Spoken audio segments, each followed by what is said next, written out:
盡頭，看着遠方眺望，總有一天我將要離開這地方，等到黑夜照亮，會來到你身旁。你是我心中的太陽，就像那一片星光，因為你是夜空中閃耀的光芒，生活充滿力量，它在苦難中成長，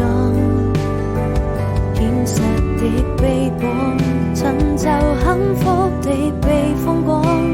等待那一時曙光。我最愛的你在哪裡？在我耳邊響起，